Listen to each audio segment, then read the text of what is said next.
Bonjour, donc vous voilà dans le tuto sur l'argumentation, donc l'argumentation de l'offre, ou j'appelle ça aussi la solution argumentée.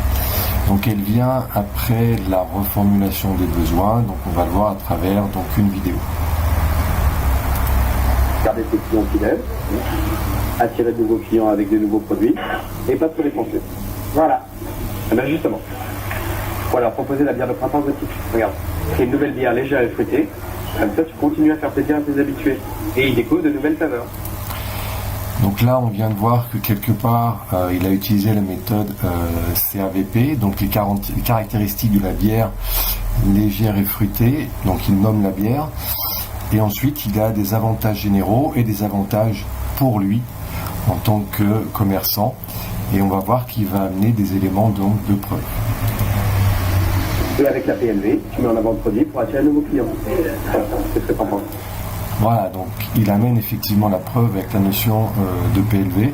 Alors il pourrait faire référence à d'autres commerces où il a implanté cette bière et avec un résultat prometteur. Donc quelque part, il a bien argumenté en fonction des besoins, en fonction du profil, son cas de l'interlocuteur. Il a vraiment ciblé l'offre, c'est-à-dire qu'il n'est pas allé, il n'a pas présenté un catalogue, il est allé droit sur un produit spécifique. Et ça veut dire que quelque part, il a introduit les arguments, donc là il a juste utilisé le mot justement, voilà, après la découverte des besoins, enfin la reformulation des besoins, et on va voir qu'il a un fil conducteur au fur et à mesure de son argumentation, donc on va le voir à travers cette vidéo. Et il essaye de faire imaginer le résultat être projeté avec des arguments plus irrationnels, donc là, pardon, il est quand même plus sur du rationnel, à mon avis, il n'est pas assez dans l'irrationnel. Il pourrait pousser plus loin sur, imagine des clients sur la terrasse, quelque part ils découvrent, ils vont se faire plaisir, il fait beau, voilà, là effectivement, quelque part, il y a des avantages pour lui et il va plus effectivement faire rêver. Et quelque part, donc, qu'est-ce qu'il en pense? Donc c'est valider l'accord donc par rapport au prospect, au client, donc il fait acquiescer son interlocuteur. Allez, on continue. Oui, mais à combien? Pareil que la gothique normale. Donc ça, tu peux la vendre au même prix. Donc une première objection, qui est une question, elle est à combien? Donc là, la méthode est oui, c'est-à-dire il lui donne les éléments et en même temps il lui amène un argument comme quoi c'est intéressant puisqu'elle est au même prix que l'autre. Ah oui, pourquoi pas. Alors, tiens, regarde. L'année dernière, ça fait 5 fûts. Avec en France, tu vends plus de bière cette année. Ouais, mais je préfère rester prudent. 5 fûts, c'est déjà bien. Ok. Il y a deux autres points sur lesquels j'aimerais bien revenir. Voilà, donc, tout naturellement, suite à l'argumentation et au traitement d'une seule objection, donc avec un comportement actif et réceptif, c'est-à-dire actif, il est dynamique dans la présentation de sa bière, de son offre, et réceptif, il est à l'écoute, effectivement, par rapport à ce qui se peut se passer. Et il arrive ici directement sur la conclusion directe. Donc DRPCE, c'est direct, aide à la réflexion, du plus, conditionner l'effort. Voilà, c'est vraiment les types de conclusions qu'on peut utiliser de façon traditionnelle. Direct, il a rappelé les quantités qu'il prenait et il a fait effectivement la même chose sur la nouvelle bière. Donc c'est quelque chose de naturel, il n'y a pas besoin de quelque part de se prendre la tête. Allez, on continue, mais on voit bien que argumentation, objection et conclusion, c'est totalement lié. Vas-y.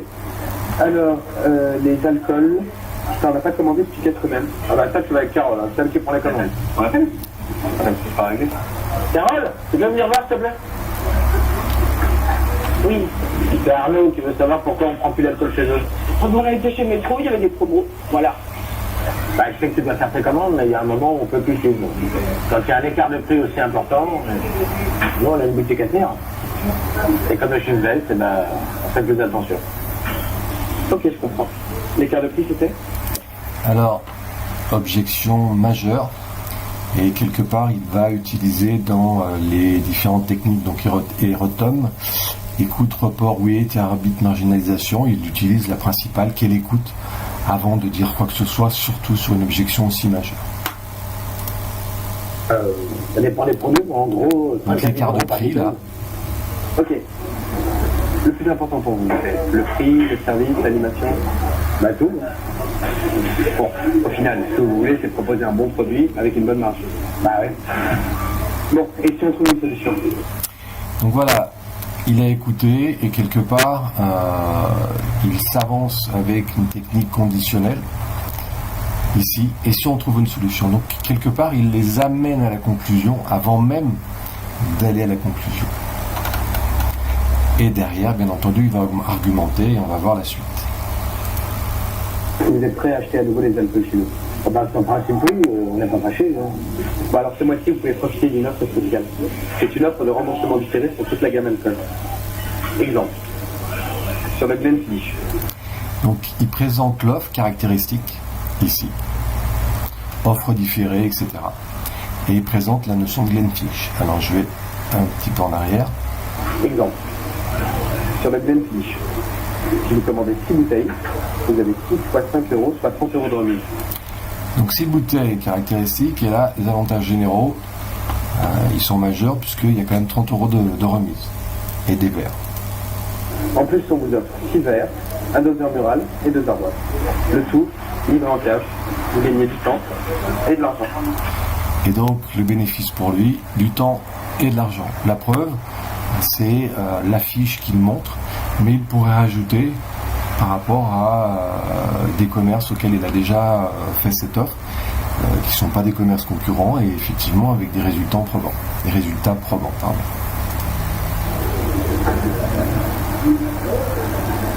Bon, allez, au revoir. Validation. Vous allez voir qu'au total, c'est moins cher que chez Métro. Et puis, si tu veux, Carole, la mentalité. Et que quelque part, la validation amène naturellement la conclusion directe, sachant qu'au départ, il y avait la conclusion conditionnelle. Si effectivement, j'arrive à machin, etc., est-ce que...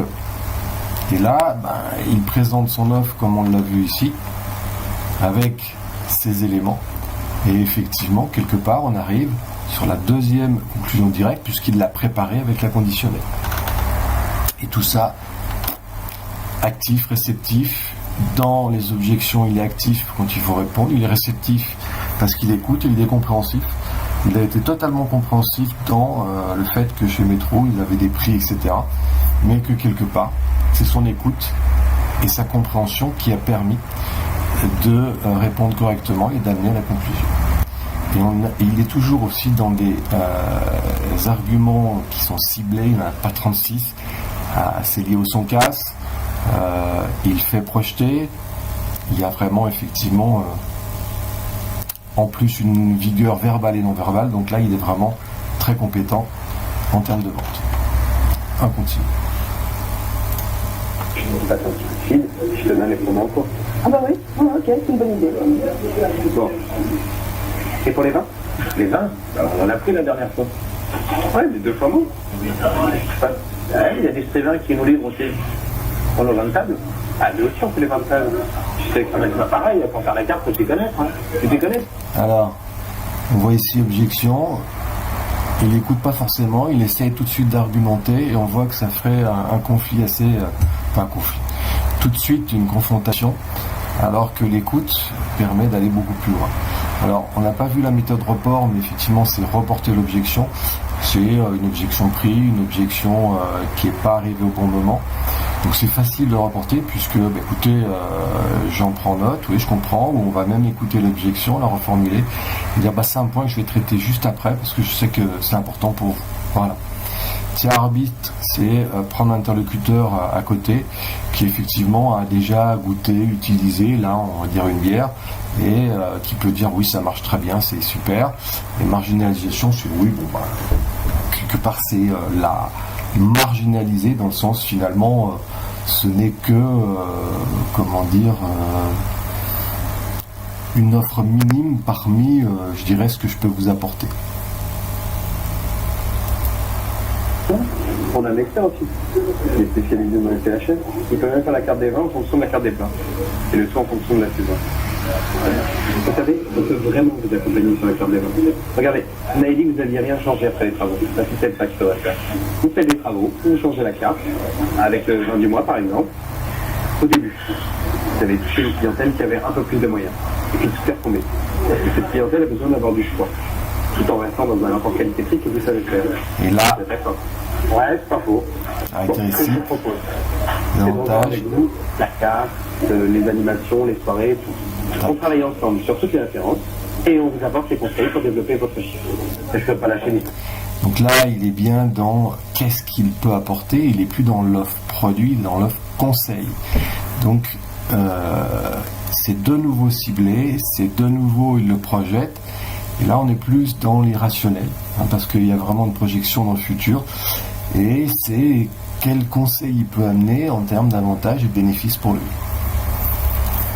Ah, comme ça, sur les prix, ils font comment? Ah, pareil. Alors, le gars, il passe, il ne sait pas commander, vous donne des conseils, je fais confiance. Écoutez, la prochaine fois que je viens, je vous amène l'expert. Vous allez passer 30 minutes avec lui, il va vous faire découvrir des trucs que vous n'avez jamais vu. Là, avantage, bénéfice, irrationnel, il fait rêver. La preuve, ça va être la personne qui vient. Et Distrivin, l'objection, on ne peut pas les lâcher comme ça. Voilà, il argumente directement parce que c'est judicieux. Vous pourrez utiliser marginalisation, c'est-à-dire, oui, mais en fait, est-ce que c'est important d'avoir qu'un seul fournisseur? On marginalise le fait d'avoir qu'un seul fournisseur et donc il peut en avoir plusieurs. C'est pas gênant.